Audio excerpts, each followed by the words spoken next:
Alright guys, here we are. Welcome to the walkthrough of Summit. Here's the project in its full capacity. We're going to be running you through the elements just to see how we constructed this. There's a bit of an overview if you wish to see it. Kick, bass, percussions organized at the tops. And then your counters, atmospheres, bass, pads, leads, counter melodies to follow, and then you get your effects at the end. Just the way we like to arrange things. Color coding is a great thing, guys. Just try and color code, keep your things organized so it looks nice and neat at the end of it. And let's get into it. Okay, so first things first, kick and bass. We have the kick sample here, just a basic Dave Parkinson Trance Essential Kick 13. And the waveform has been cut down just to accommodate room for the sub bass. Don't always think you can just drag the sample in there, and what it will do is sit perfectly where your MIDI has been put. And by that I mean is, you know, we target the MIDI to sit in the first 2/16. In the last 2/16 should be left for the sub bass. But don't always think just because you've drawn the MIDI here that that's the way it's going to happen. You really need to use an oscilloscope to make that call. As to shortening the tail a bit, I believe the oscilloscope, the one we use is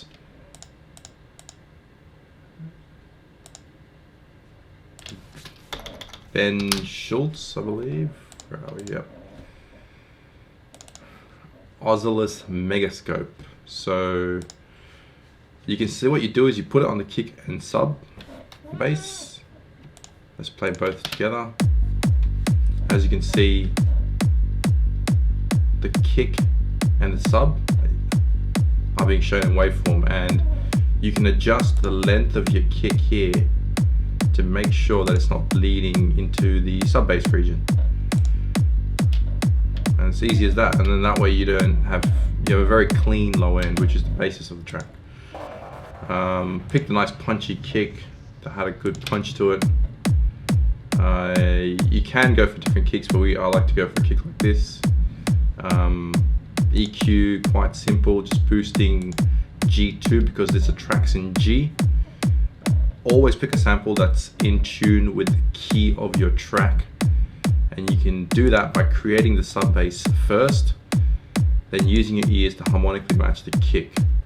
Take some time, take some practice, but your ears will help you in that, and that's how we do it.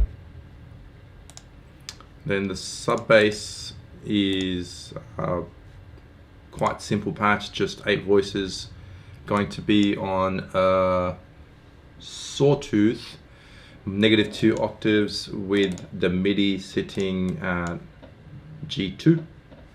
I mean, this and this has a relationship, sorry, I should say.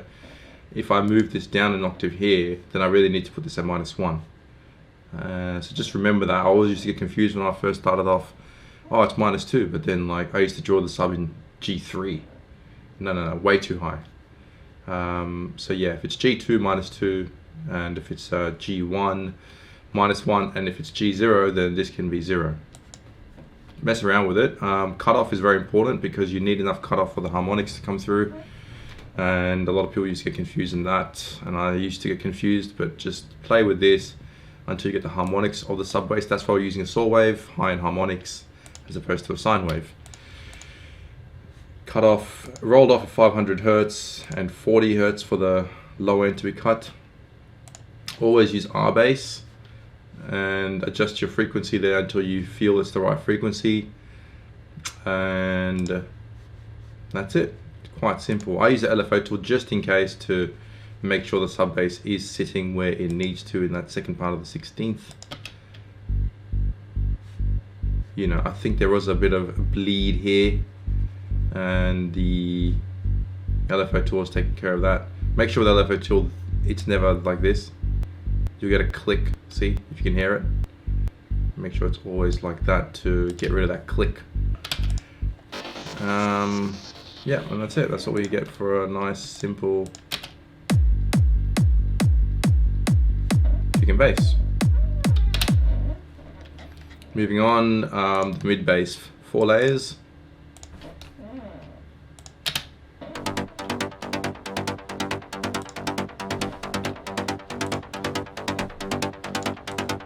Pretty simple MIDI.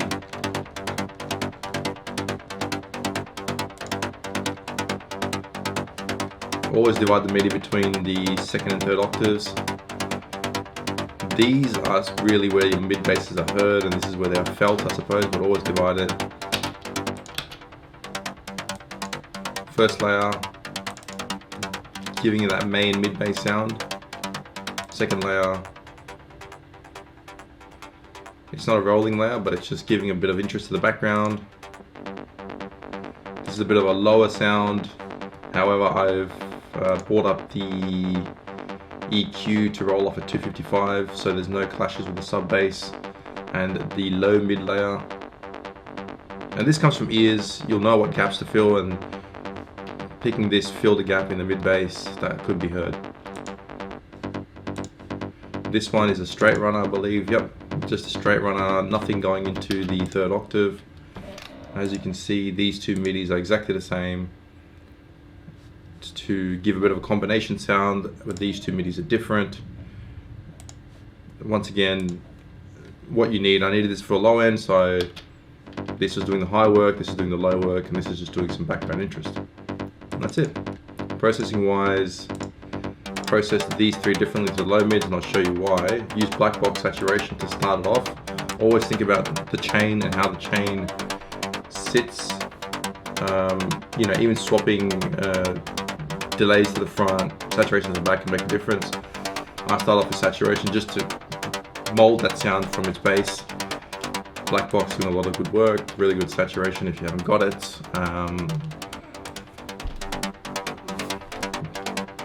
That's the difference. You can use the Ableton stock saturator if you want. Still quite good. But of course, black box to me just does that little bit extra.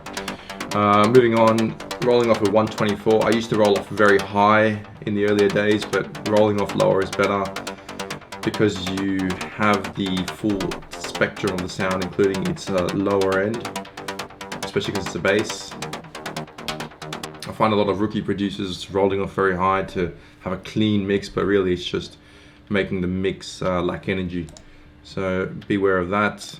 Then another EQ, I always like to double the EQs. Instead of making this steeper, you get a bit of a sharp decline and too much of the low end is cut. I like to double up on the EQ. Bit of highs being boosted just to give it some more presence.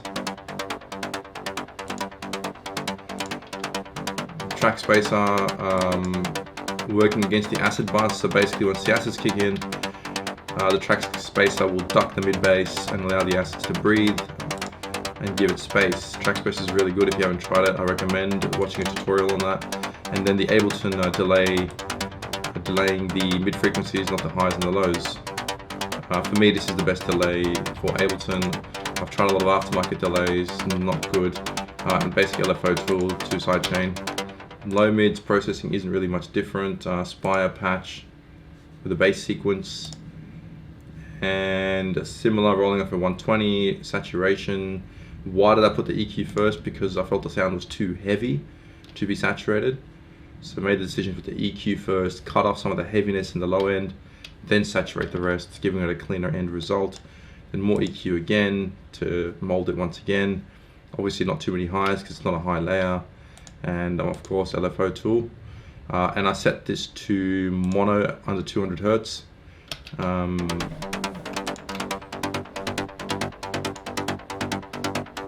You can, it's your decision, but just wanted that to be in mono and accompany the sub bass.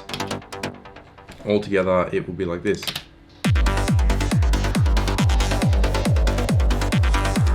Sorry, like that.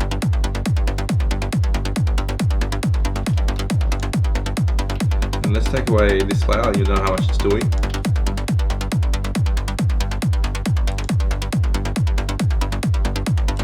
And the sub bass.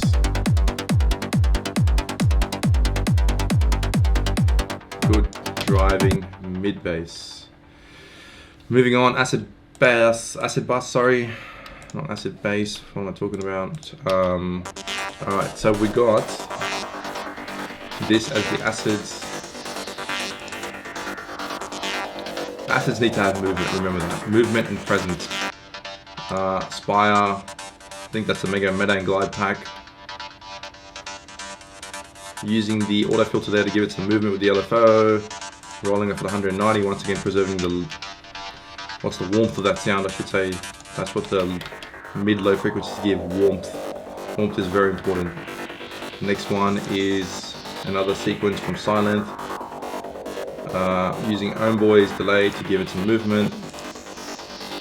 Next one is it's actually unused. And the final one would be the Acid Stabs layer.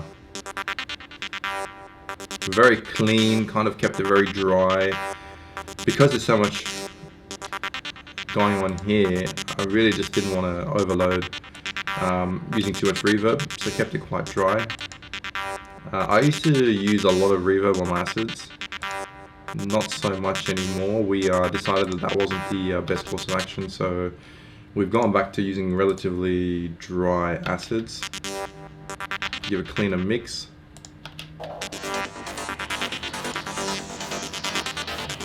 And that's the acid bus, along with the mid bass.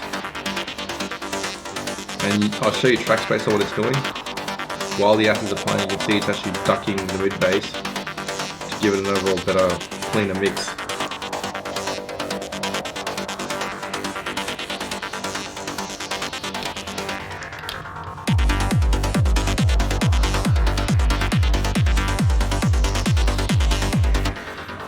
Really good driving stuff. Okay, moving on. Percussions. Throw the kitchen sink here, never throw the kitchen sink at the start. By that I mean all the percussions. Going down the channels, hi-hats are processed differently to the mid percussions, obvious reasons. Hi-hats pan, this loop layer pan 25 to the left. This is the open hat. The key here is overdrive. Really helps it cut through the mix. Remember guys, always make sure elements cut through the mix, especially the prominent ones such as mid bass, leads, open hats, kicks. They really have to cut through the mix. I found too many guys not just boosting the volume or gain enough and just adding layer upon layer upon layer, clogging up the mix and wondering why it doesn't sound full. You can just get one layer, make sure that it's cutting through the mix nicely, has presence, and sometimes you'll need things like overdrive to do that, or you can just boost the gain depending, but just make sure that that's something you're thinking of. Less is more. Next one is closed hat. Now because this is 25 left, I've painted that 25 right to give it some kind of equilibrium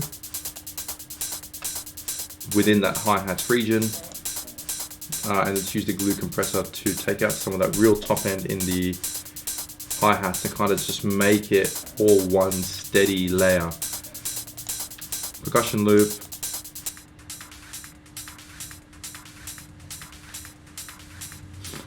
And then we've got the percussion hit, which to be honest I don't think is doing much,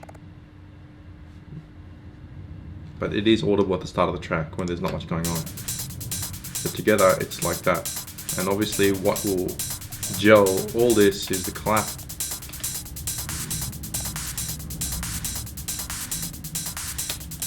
And the clap, one tip I'll give you is layer a snare and a clap sample. Get a much better result. If you don't do that, this is what it sounds like with just the snare. Alright, this is just the snare. Not bad. This is just a clap. Together is like that. Doesn't sound too bad with just a snare, but the clap gives it a little bit more body. No need for lows in this layer at all. Just get rid of them. I mean, even the natural frequency of the sound doesn't have any lows, so that's a Give away an overdrive once again to bring it out. And mag EQ. Just give it a bit more interest in the high end. I did have this layer in here before. Felt like I was clogging the mix up too much. But it's a nice layer from Activa Trance Essentials. Use audio loops to your advantage, guys. You know, make sure you slice them up as well. Like, I've sliced these up, but make sure you're being a bit creative, but there's no harm in using an audio loop. Moving on, there was a bunch of stabs that came in just here, because I felt like this part needed something that was different to the lead in before the main melody kicked in. That I just want to keep the drive going. I felt like if I kicked the main melody in here, you wouldn't get so much dancing. You kind of just get into melody and into breakdown, and then the dancing element on the dance floor isn't really there. So I did that there. Before we move into the breakdown, let's cover how we did the intro melody.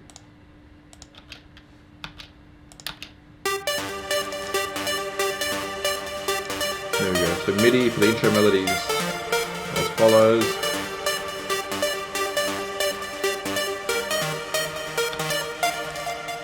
Two layers, square and a saw.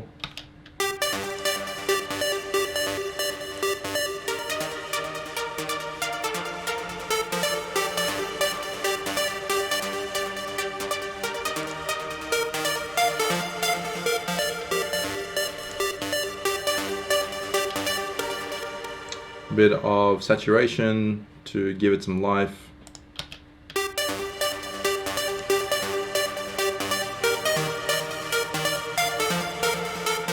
Bit of EQ, taking out some of the resonant frequencies, rolling off at 193, and getting rid of some really high-end fizziness. Delay to give it some bounce. Filter's turned off, so that means the whole sound is being delayed. And there's no filter on it, just pick which frequency is delayed. Bit of compression to give it to control it a bit, and of course Arts Acoustic, the absolute best reverb I would say that there is. 5-second delay, don't get it too long, guys, it's gonna be messy in your mix. Always get that wet sort of down around -8, 10, 12. More track space against the the counter plucks. The two counter melodies we have, so they are above this, so to speak. And just some auto filter, some automation, nothing crazy. And yeah, counter melodies.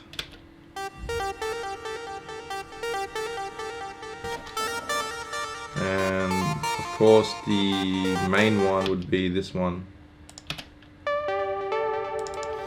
which is a single zebra layer, pluck layer, Helion,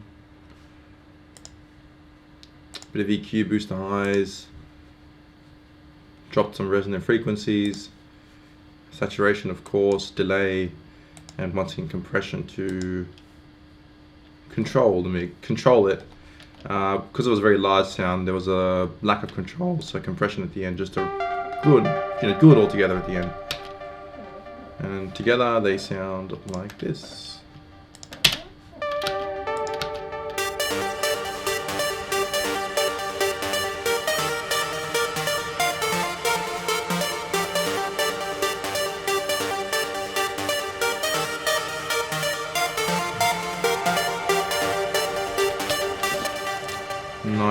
Nice. The lead in, there was a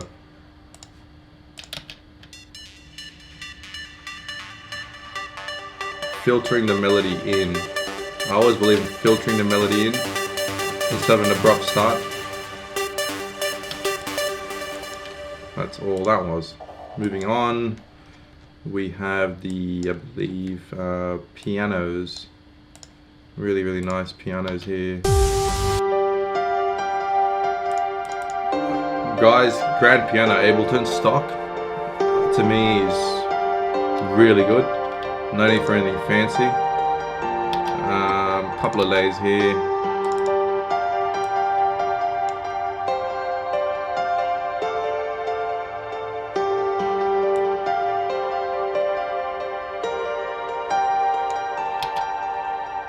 Then the chords.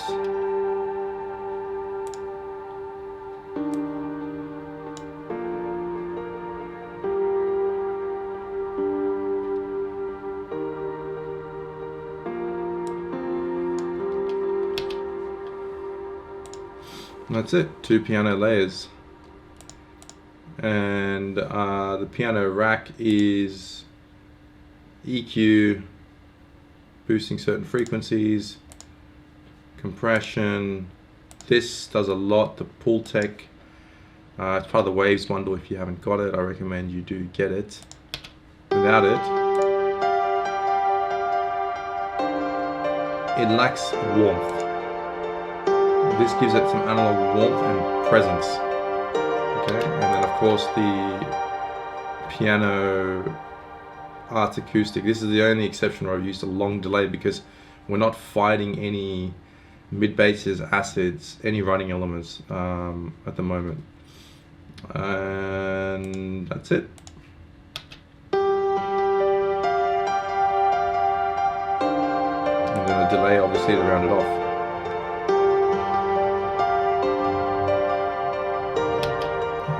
Key to pianos, guys, really good bass sound. I mean, make sure that if you have a good bass sound, you make your life a lot easier. Okay, so Ableton Grand Piano, really good. Moving on, we have the breakdown, the bass pad. Really good bass pad is very important, guys. I cannot stress that enough. Provides this feeling. Boost to the low end, roll off at 200, roll off at 30. Anything below 30 is garbage frequency. It's just going to clog your mix, just get rid of it. And a saturation to bring out the warmth. Then we can layer that with the pads.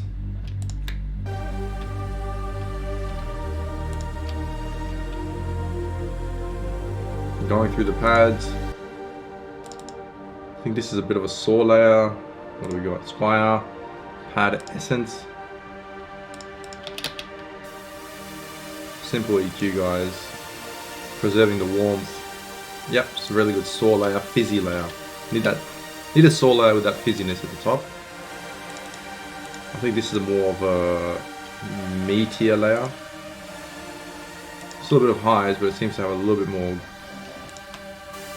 depth to it. This one's a bit more higher. Filling out that mid region. This is a quarter pad. I think this is purely like, it's a lead actually, but it just gave us this interesting character. Sounds different, you know, and you kind of need these interesting characters in your mix to make your track sound different. Some obviously nice strings. I highly recommend you get the pack that this came from. It's Joseph Hollow E-Motion pads. Some really good presets in there, guys. Will make your pad sound really good. Vocal pad. Alchemy, unfortunately, I don't think it's available. I think Camel Audio was purchased by Logic, I believe. So I've still got an old copy of this, but the vocals in here are great. If you don't have this, Omnisphere is your next best friend. But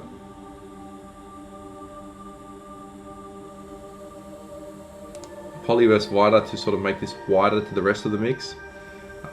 This is a great free plugin, guys. It enhances the stereo field while preserving its state in mono. So if I was to turn this to mono, this would sound exactly the same.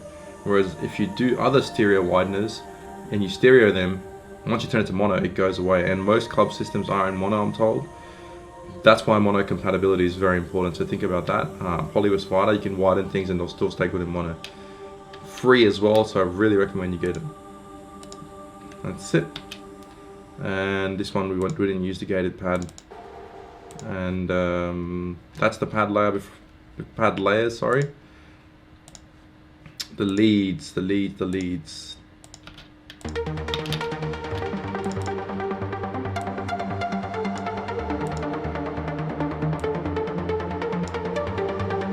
lead melody there.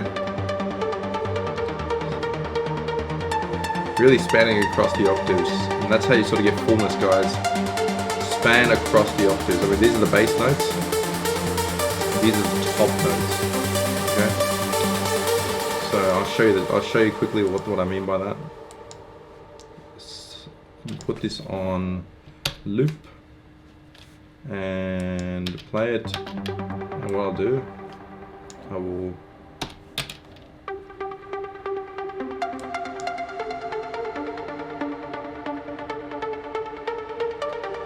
Top notes,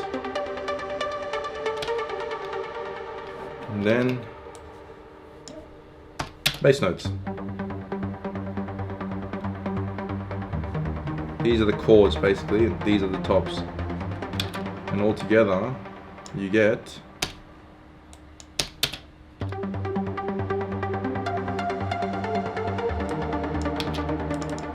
that's it. Lead rack.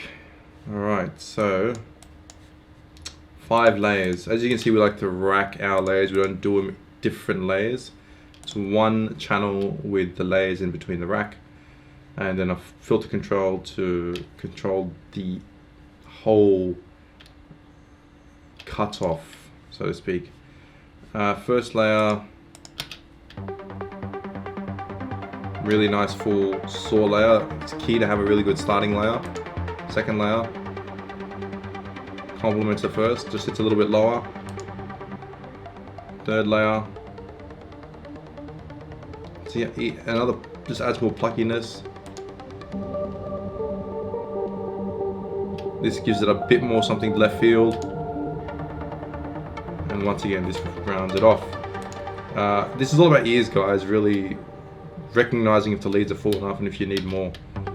So we'll just turn each layer off.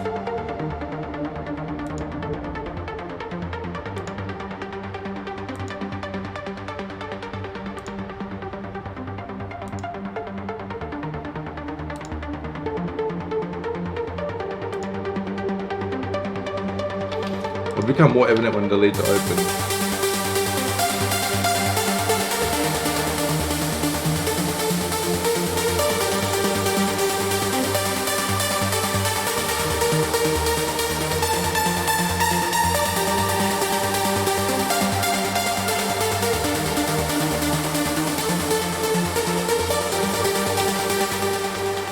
That's the makeup of that.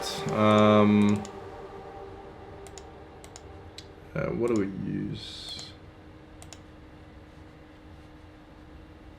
Could go into the synths, but listen to the layers, guys. Don't worry on the names. Next one, EQ. Quite an open lead once again to preserve the warmth.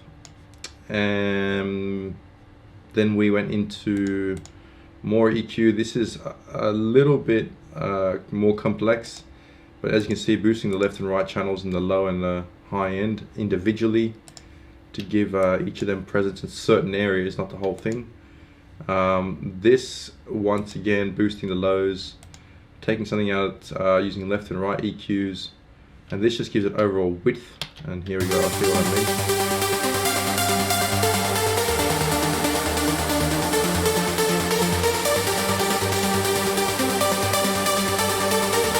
You are cleverly boosting left and right channels and mid and side channels, you get an overall sense of width.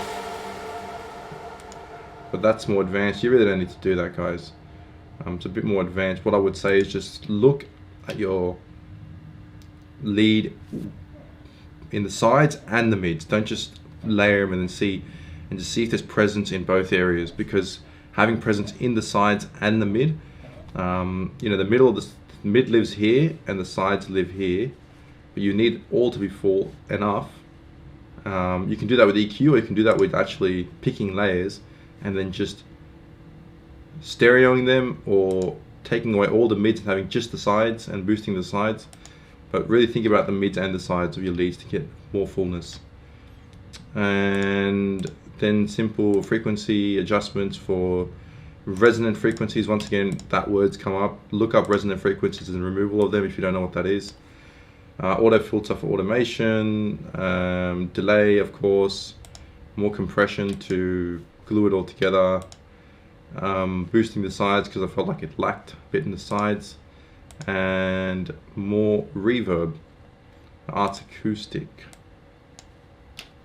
And that's the leads, guys.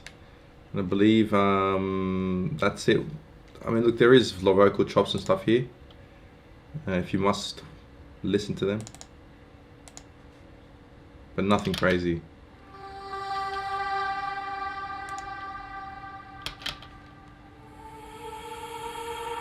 And you can get these all from Splice. I have a Splice subscription, so there's Trance vocal packs by a few people. There's heaps of vocal stuffs in them, but Splice is really good for that.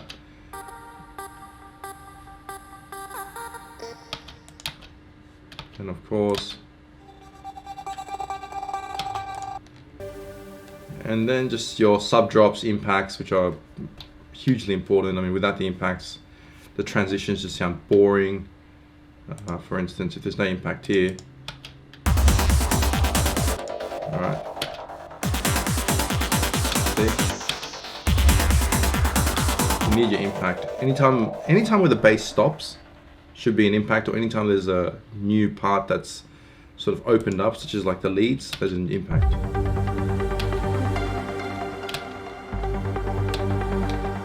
Especially here.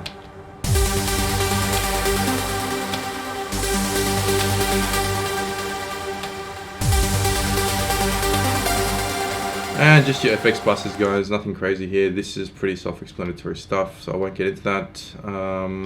Just use a gambit of FX if you must see them. Crashes, downlifters, white noise, 3 layers for the down and 3 layers for the up is a good starting point. Not hard and fast, but it's a good starting point. And each layer will be shorter, longer, longest. That's the best way I can explain it. Shorter, longer, longest. That's it. That's all there is to it. Any questions, leave a comment and we can answer some more or make a separate video. Alright guys, thanks for tuning in. Hi guys, quick cut back into this video. I just realized I didn't go through the top lead. So we'll go through that one quick and then show you everything in totality.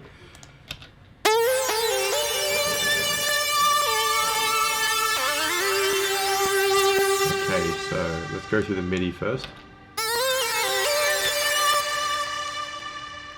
What we'll do, we'll go through it here.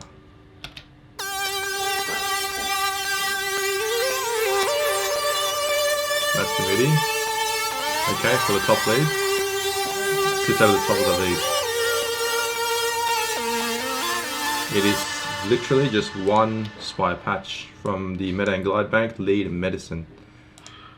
And it has simple EQ. There, and here. Automated, of course. The sides are being, the low end of the sides are being cut off, and a LFO tool for sidechain and a delay. And that's all there is to that.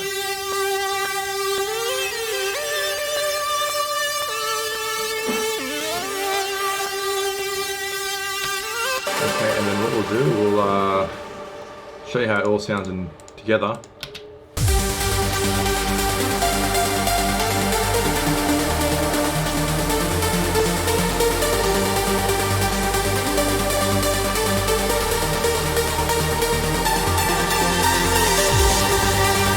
Leading gradually here.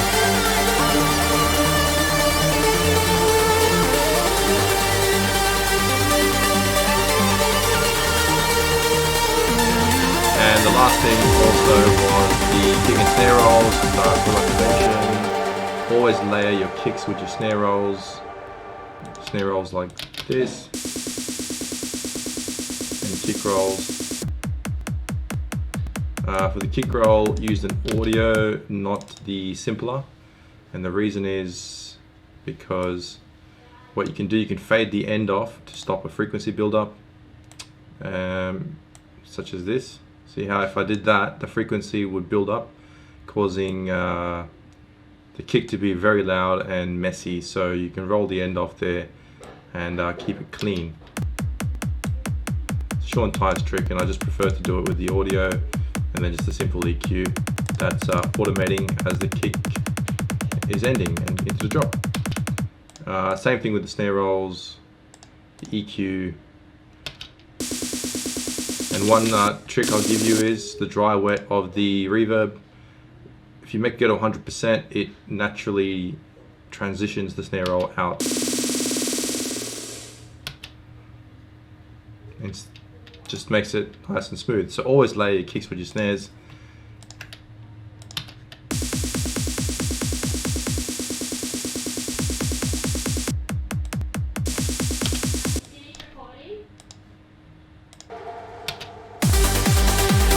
And this is the drop rise.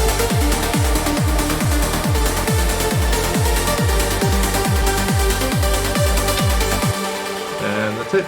That's all we have. Thanks, guys.